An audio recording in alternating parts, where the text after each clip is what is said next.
Hi, I'm back. Okay, same night. Um, I just had some alone time. So anyway, um, moving on to chapter 8. Roll of thunder, hear my cry. It's getting good. Here we go. Ready? Uh, Miss Lillian Jean, would you wait up a minute, please? Cassie, you cracked, cried Stacey. Cassie, where are you? Get back here, Cassie. Stacey's words faded into the gray stillness of the January morning as I turned deaf ears to him and hurried after Lillian Jean. Thanks for waiting up, I said when I caught up with her. She stared down at me irritably. What do you want? Well, I said, walking beside her, I've been thinking about what happened in Strawberry back last month. Yeah? Commented Lillian Jean suspiciously. Well, to tell you the truth, I was real upset for a while there. But my papa told me it don't do no good sitting around being mad. Then I seen how things was. I mean, I should have seen it all along. After all, I'm who I am and you're who you are. Lily and Jean looked at me with astonishment that I could see the matter so clearly. Well, I'm finally glad you learned the way of things. Oh, I did, I piped readily. The way I see it here. Let me take them books for you, Miss Lillian Jean. The way I see it, we all gotta do what we gotta do. And that's what I'm gonna do from now on. Just what I gotta do. Good for you, Cassie, replied Lillian Jean enthusiastically. God bless you for it. You think so? Why, of course, she exclaimed. God wants all his children to do what's right. I'm glad you think so, Miss Lillian Jean. When we reached the crossroads, I waved goodbye to Lillian Jean and waited for the others. Before they reached me, little man exclaimed, I'm going to tell Mama carrying that old dumb Lillian Jean's books. Cassie, what you do that for? Questioned Christopher John, his round face pained.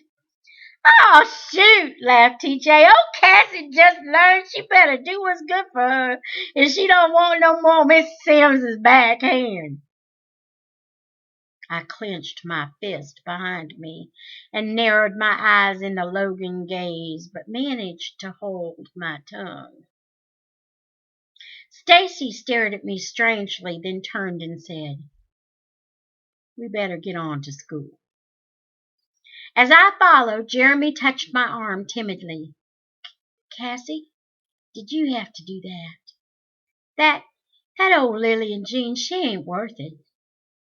I stared at Jeremy, trying to understand him, but he shied away from me and ran down the road after his sister. Mama gonna whip you good, too, said prideful little man, still fuming as we approached the school, 'cause I'm gonna sure tell it. No, you ain't, said Stacey. There was a shocked silence as all heads turned to him. This here thing's between Cassie and Lillian Jean. Ain't nobody telling nobody nothing about this. He stared directly at TJ, caught his eye, and repeated, Nobody. Oh, man, cried TJ. It ain't none of my business. Then after a moment's silence, he added, I got too many worries of my own to worry about Cassie, Uncle Tom, and Lillian Jean. My temper almost flew out of my mouth, but I pressed my lips tightly together, forcing it to stay inside. Them final examinations coming up in 2 weeks, man. There ain't no way I can afford to fail them things again, TJ continued. Then you won't, said Stacey. Shoot, that's what I thought last year. But your mama makes up the hardest examinations. She know how. He paused, sighed, and ventured. Bet though if you kinda asked her about what kind of questions. TJ, don't you come talking to me about no more cheating, cried Stacey angrily. After all that trouble I got in last time counting you, you got questions you ask Mama yourself. But you say one more word to me about them tests, I'm gonna. All right. TJ smiled and feigned apology. It's just that I'm gonna have to figure out something. I got a solution, I said, unable to resist just one bit of friendly advice. What's that? Try studying. After Uncle Hammer left on New Year's Day, Papa and I had gone into the forest down the cow path and to the misty hollow where the trees lay fallen. For a while we stood looking again at the destruction. Then, sitting on one of our fallen friends, we talked in quiet, respectful tones, observing the soft mourning of the forest. When I had explained the whole strawberry business to Papa, he said slowly, "You know, the Bible says you're supposed to forgive these things." "Yes, sir," I agreed, waiting. "Supposed to turn the other cheek." "Yes, sir." Pa rubbed his mustache and looked up at the trees standing like sentinels on the edge of the hollow, listening. "But the way I see it, the Bible didn't mean for you to be no fool. Now, one day, maybe, I can forgive John Anderson for what he done to these trees, but I ain't going to forget it. I figure forgiving is not letting something nag at you, rotting you out. Now, if I hadn't done what I done, then I couldn't have forgiven myself, and that's the truth of it." I nodded gravely, and he looked down at me. "You're a lot like me, Cassie girl, but you got yourself a bad temper like your Uncle Hammer. That temper can get you in trouble." "Yes, sir." "Now, this thing between you and Lillian Jean, most folks would think you should go around doing what she tell you. And maybe you should." "Papa!" "Cassie, there'll be a whole lot of things you ain't going to want to do, but you'll have to do in this life just so's you can survive. Now, I don't like the idea of what Charlie Sims did to you no more than your Uncle Hammer, but I had to weigh the hurt of what happened to you to what could have happened if I went after him. If I'd have gone after Charlie Sims and given him a good thrashing, like I felt like doing, the hurt to all of us would have been a whole lot more than the hurt you received. So I let it be. I don't like letting it be, but I can live with that decision. But there are other things, Cassie, that if I'd let be, they'd eat away at me and destroy me in the end. And it's the same with you, baby. There are things you can't back down on, things you gotta take a stand on, but it's up to you to decide what them things are. You have to demand respect in this world. Ain't nobody gonna hand it to you. How you carry yourself, what you stand for, that's how you gain respect. But little one, ain't nobody's respect worth more than your own. You understand that?" "Yes, sir." "Now there ain't no sense in going around being mad. You clear your head so you can think sensibly. Then I want you to think real hard on whether or not Lillian Jean's worth taking a stand about. But keep in mind that Lillian Jean probably won't be the last white person to treat you this way." He turned toward me so that he looked me full in the face, and the seriousness of his eyes startled me. He held my chin up with the wide flat of his hard hand. "This here's an important decision, Cassie. Very important. I want you to understand that. But I think you can handle it. Now you listen to me, and you listen good. This thing, if you make the wrong decision, and Charlie Sims gets involved, Then I get involved, and there'll be trouble. Big trouble? I whispered. Like the trees? Don't know, said Papa, but it could be bad. I pondered his words, and then I promised. Mr. Sims ain't never going to hear about it, Papa. Papa studied me.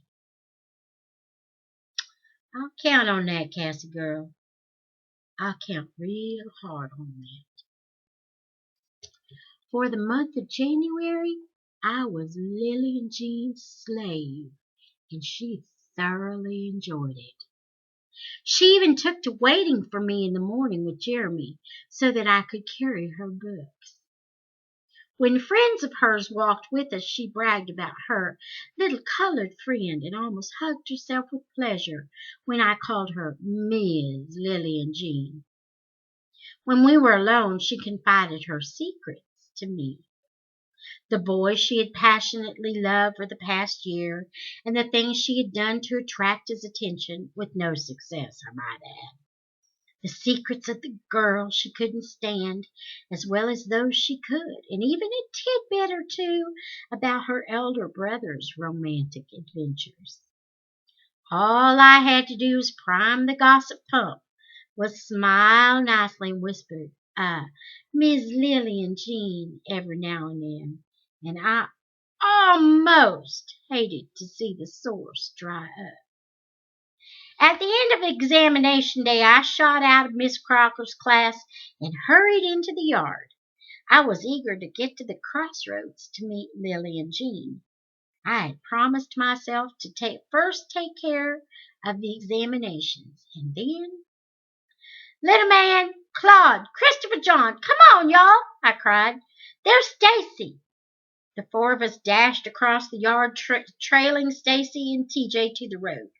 When we caught up with them, it was obvious that the jovial mask TJ always wore had been stripped away. She did it on purpose, TJ accused, a nasty scowl twisting his face. Man, you was cheating, Stacey pointed out. What do you expect for her to do? She could have given me a break. Weren't nothing but a couple of bits of paper. Didn't need 'em nohow. What'd you have 'em for? Oh, man, leave me be. All y'all Logans thinks y'all so doggone much with y'all's coats and new coats and books and shiny new packets. He swirled around, glaring down at Christopher John, middleman, and me. I'm sick of all of y'all. Your mama and your papa, too. Then he turned and fled angrily up the road.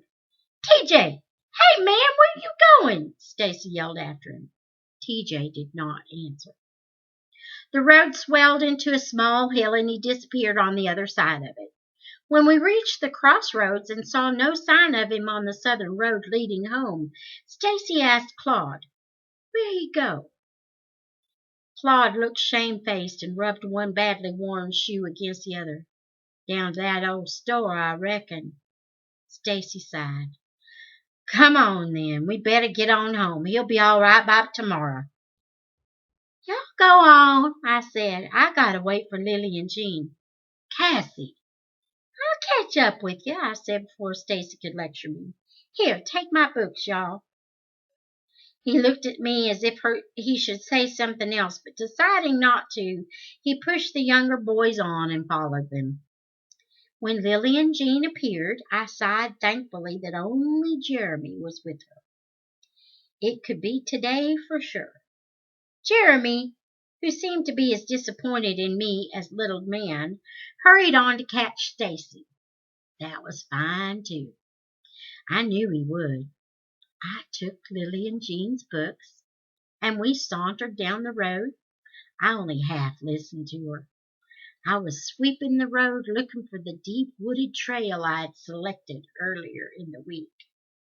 When I saw it, I interrupted Lillian Jean apologetically. Excuse me, Miss Lillian Jean, but I got a real nice surprise for you. Found it just the other day down in the woods. For me? Questioned Lillian Jean. Oh, you is a sweet thing, Cassie. Where you say it is? Come on, I'll show you. I stepped into the dry gully and scrambled onto the bank. Lillian Jean hung back. "It's all right," I assured her. "It ain't far. You just got to see it, Miss Lillian Jean." That did it. Grinning like a Cheshire cat, she crossed the gully and hopped onto the bank. Following me up the overgrown trail into the deep forest, she asked, "You sure this is the way, little Cassie?" "Just a bit further. Up ahead there. Ah, here it is." We entered a small dark clearing with hanging forest vines, totally hidden from the road. "Well, where's the surprise?" "Right here," I said, smashing Lillian Jean's books on the ground. "Why, what'd you do that for?" Lillian Jean asked, more startled than angry. "I got tired of carrying them," I said. "That's what you brought me all the way down here for." "Well, you just best get untired and pick them up again." Then, expecting that her will would be done with no more than that from her, she turned to leave the glade. "Make me," I said quietly. "What?" The shock on her face was almost comical. "Said make me." Her face paled. Then, red with anger, she stepped daintily across the clearing and struck me hard across the face. For the record, she had hit me first. I didn't plan on her hitting me again. I flailed into her, tackling her with such force that we both fell. After the first shock of my actually laying hands on her, she fought as best she could. But she was no match for me. I was calm, and I knew just where to strike.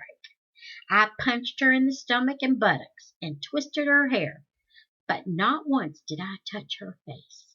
She, expending her energy in angry, nasty name-calling, clawed at mine, managing to scratch twice. She tried to pull my hair, but couldn't, for I had purposely asked Big Ma to braid it into flat braids against my head. When I had pinned Lillian Jean securely beneath me, I yanked unmercifully on her long, loose hair and demanded an apology for all the names she had called me and for the incident in Strawberry. At first she tried to be cute. "I ain't gonna apologize to no nigger," she sassed. "You want to be bald, girl?" And she apologized for herself and for her father, for her brothers and her mother, for Strawberry and Mississippi, and by the time I finished jerking her head, I think she would have apologized for the world being round had I demanded it. But when I let her go, she had sped safely to the other side of the clearing with the trail in front of her. She threatened to tell her father. "You do that, Lillian Jean. You just do that, and I'm going to make sure all your fancy friends know how you keeps a secret. Bet you won't be learning no more secrets after that." "Cassie, you wouldn't do that, not after I trusted you." "You mutter one word of this to anybody, Lillian Jean," I said, attempting to narrow my eyes like compass.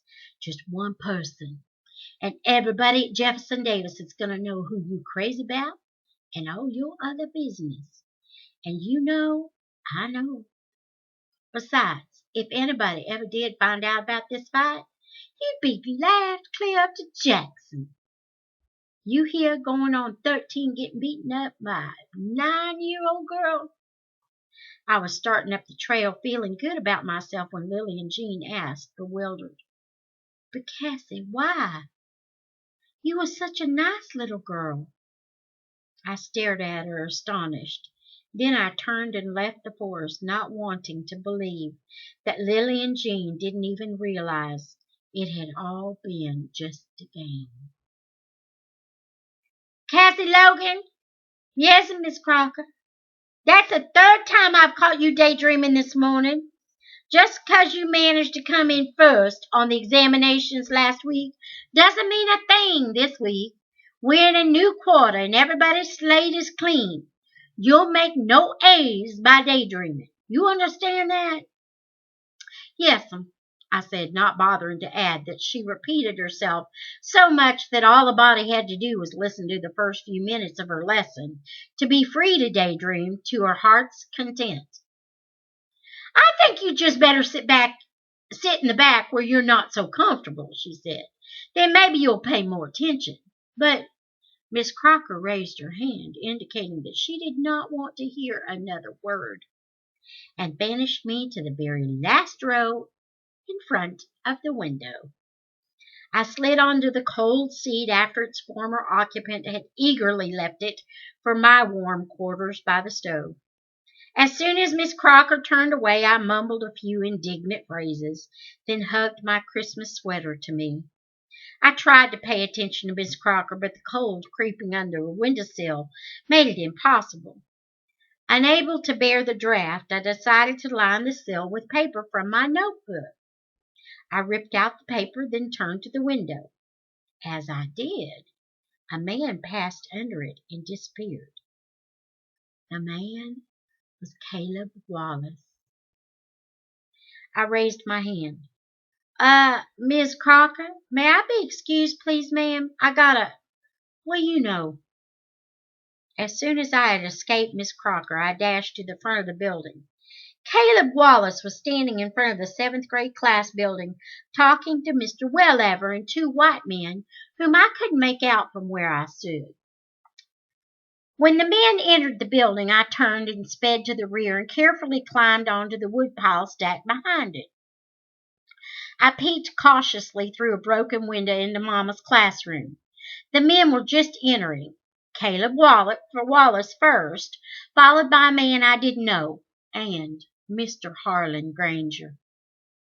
Mama seemed startled to see the men, but when Mr. Granger said, "Been hearing about your teaching, Mary?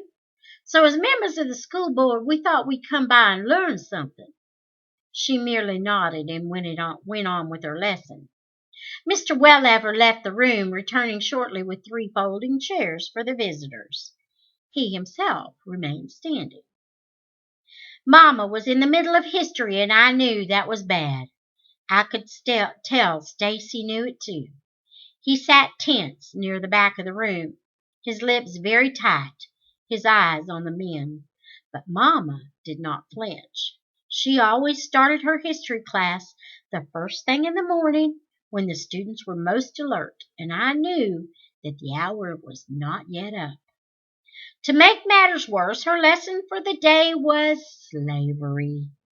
She spoke on the cruelty of it, of the rich economic cycle it generated as slaves produced the raw products for the factories of the North and Europe. How the country profited and grew from the free labor of a people still not free. Before she had finished, Mr. Granger picked up a student's book, flipped it open to the pasted-over front cover, and pursed his lips. "Thought these books belonged to the county," he said, interrupting her. Mama glanced over at him, but did not reply. Mr. Granger turned the pages, stopped, and read something. "I don't see all them things you're teaching in here." "That's because they're not in there," said Mama. "Well, if it ain't in here, then you ain't got no right teaching it. This book's approved by the Board of Education, and you're expected to teach what's in it." "I can't do that." "And why not?" Mama, her back straight and her eyes fixed on the men, answered, "Because all that's in that book isn't true." Mr. Granger stood. He laid the book back on the student's desk and headed for the door. The other board member and Caleb Wallace followed. At the door, Mr. Granger stopped and pointed at Mama. "You must be some kind of smart, Mary, to know more than the fellow who wrote that book. Smarter than the school board, too, I reckon." Mama remained silent, and Mr. Wellever gave her no support. "In fact," Mr. Granger continued, putting on his hat, "you so smart I expect you'd best just forget about teaching altogether. Then that way you'll have plenty of time to write your own book." With that he turned his back on her, glanced at Mr. Wellever to make sure his meaning was clear, and left with the others behind him. We waited for Mama after school was out. Stacey had sent TJ and Claude on, and the four of us, silent and patient, were sitting on the steps when Mama emerged. She smiled down at us, seemingly not surprised that we were there. I looked up at her, but I couldn't speak. I had never really thought much about Mama's teaching before. That was just part of her being Mama. But now that she could not teach, I felt resentful and angry, and I hated Mr. Granger. "You all know?" she asked. We nodded as she slowly descended the stairs. Stacey took one handle of her heavy black satchel, and I took the other. Christopher John and Little Man each took one of her hands, and we started across the lawn. "Mama," said Christopher John when we reached the road, "can't you ever teach no more?" Mama did not answer immediately. When she did, her voice was muffled. "Somewhere else, maybe, but not here. At least not for a while." "But how's come, Mama?" demanded Little Man. "How's come?" Mama bit into her lower lip and gazed at the road. "Because, baby," she said finally, "I taught some things some folks just didn't want to hear." When we reached home, Papa and Mr. Morrison were both in the kitchen with Big Ma drinking coffee. As we entered, Papa searched our faces. His eyes settled on Mama. The pain was in her face. "What's wrong?" he asked. Mama sat down beside him. She pushed back a strand of hair that had worked its way free of the chignon, but it fell back into her face again, and she left it there. "I got fired." Big Ma put down her cup weakly without a word. Papa reached out and touched Mama. She said Harlan Granger came to the school with Caleb Wallace and wanted a school board members. Somebody told them about those books I'd pasted over. But that was only an excuse. They're just getting at us any way they can because of shopping in Vicksburg. Her voice was cracked. "What do we do, David? We needed that job." Papa gently pushed the stray hair back over her ear. "We'll get by. Plant more cotton, maybe. But we'll get by." There was a quiet reassurance in his voice. Mama nodded and stood. "Where you going, child?" Big Ma asked. "Outside. I want to walk a bit." Christopher John, Little Man, and I turned to follow her, but Papa called us back. "Leave your mama be," he said. As we watched her slowly cross the backyard to the barren garden and head toward the south pasture, Mr. Morrison said, "You know, with you here, Mr. Logan, you got no need of me. Maybe there's work to be had around here. Maybe I could get something, help you out." Papa stared across at Mr. Morrison. "There's no call for you to do that," he said. "I'm not paying you anything as it is." Mr. Morrison said softly, "I got me a nice house to live in, the best cooking a man could want, and for the first time in a long time, I got me a family. That's right good pay, I'd say." Papa nodded. "You're a good man, Mr. Morrison, and I thank you for the offer, but I'll be leaving in a few weeks, and I'd rather you was here." His eyes focused on Mama again, a tiny figure in the distance now. "Papa," rasped Christopher John, moving close to him. "Mama gonna be all right?" Papa turned and putting his arms around Christopher John drew him even nearer. "Son, your mama, she's born to teaching like the sun is born to shine, and it's going to be hard on her to not teach anymore. It's going to be real hard, 'cause ever since she was a wee bitty girl down in the Delta, she wanted to be a teacher." "And Grandpa wanted her to be one too, didn't he, Papa?" said Christopher John. Papa nodded. "Your mama was his baby child, and every penny he'd get his hands on he'd put it aside for her schooling. And that wasn't easy for him either, 'cause he was a tenant farmer and he didn't see much cash money. But he'd promised your grandmama before she died to see that your mama got an education. And when your mama come high school age, he sent her up to Jackson to school, then on to teacher training school. It was just 'cause he died, her last year of schooling, that she come on up here to teach instead of going back to the Delta. And y'all got married, and she ain't gone back down there no more, interjected Little Man. Papa smiled faintly at Little Man and stood up. That's right, son. She was too smart and pretty to let get away. He stooped and looked out the window again, then back at us. She's a strong, fine woman, your mama, and this thing won't keep her down. But it's hurt her bad. So I want y'all to be extra thoughtful for the next few days, and to remember what I told you, you hear?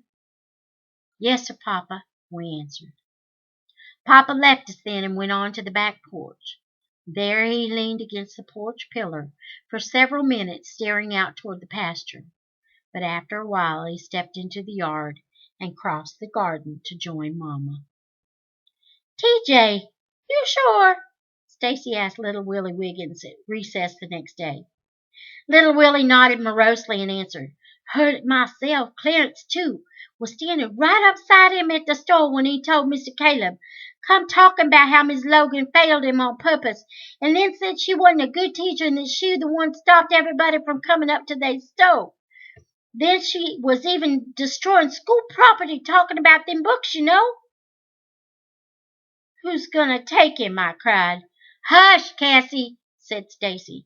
How come you just telling this now, Little Willie? Little Willie shrugged. Guess I got fooled by old TJ, Clarence and me. We told him we was going to tell it as soon as we left the store, but TJ asked us not to do it. Said he was going right back and tell them it wasn't nothing but a joke, what he said. And he went back too, and I thought nothing was going to come of it. He hesitated, then confessed. Didn't say nothing about it before, 'cause me and Clarence wasn't supposed to be up there ourselves. But then here come Mr. Granger yesterday and fires Miss Logan. I figured that's TJ's doing. He probably figured it too, I said, and that's why he ain't in school today. Talking about he's sick. If he ain't now, he gonna be, prophesied Little Man, his tiny fist balled for action. Round here telling on Mama. After school, when Claude turned up the forest trail leading to the Avery house, we went with him. As we emerged from the forest into the Avery yard, the house appeared deserted, but then we spied TJ, lazily swinging straddle-legged atop an inner tube hanging from an old oak in the front yard. Stacey immediately charged toward him, and when TJ saw him coming, he tried to swing his long right leg over the tube to escape. He didn't make it. Stacey jumped up on the inner tube, giving them both a jerky ride before they landed hard on Mrs. Avery's azalea bush. Man, what's the matter with you? TJ cried as he rolled from under Stacey to glance back at the flattened bush. My mama gonna kill me when she see that bush. Stacey jumped up and jerked at TJ's collar. Was you the one? Did you do it? TJ looked completely bewildered. Do what? What are you talking about? Did you tell it? You tell them Wallaces about Mama? Me? Asked TJ. Me? Why, man, you ought to know me better than that. He do know you, I said. How come you think we up here? Hey, now, wait a minute, objected TJ. I don't know what somebody been telling y'all, but I ain't told them Wallaces nothing. You was down there, Stacey accused. The day Mama caught you cheating, you went down to them Wallaces. Well, that don't mean nothing, said TJ, jerking away from Stacey's grip and hopping to his feet. My daddy says I can go down there if I want. Don't mean I told them old folks nothing, though. Heard you told them all sorts of things, like Mama didn't know nothing. She wasn't even teaching what she's supposed to. Didn't neither, denied TJ. Ain't never said that. All I said was that it was her that... His voice trailed off as he realized he had said too much, and he began to laugh uneasily. Hey, look Y'all, I don't know how come Miss Logan got fired, but I ain't said nothing to make nobody fire her. All I said was that she failed me again. A fella got a right to be mad about something like that, ain't he? Stacey's eyes narrowed upon TJ. Maybe, he said. But he ain't got no right to go running his mouth off about things he ain't supposed to be told. TJ stepped backward and looked nervously over her shoulder to the south, where the fields lay fallow. The rutted wagon trail which cut through the fields leading from the distant Granger mansion revealed a thin woman stepping briskly toward us. TJ seemed to take heart from the figure and grew cocky again. Don't know who's been telling, but it ain't been me. A moment's silence passed, and then Stacey, his eyes cold and condemning, said quietly, It was you, all right, TJ. It was you. Then turning, he motioned us back toward the forest. Ain't you gonna beat him up? I cried, a disappointed little man.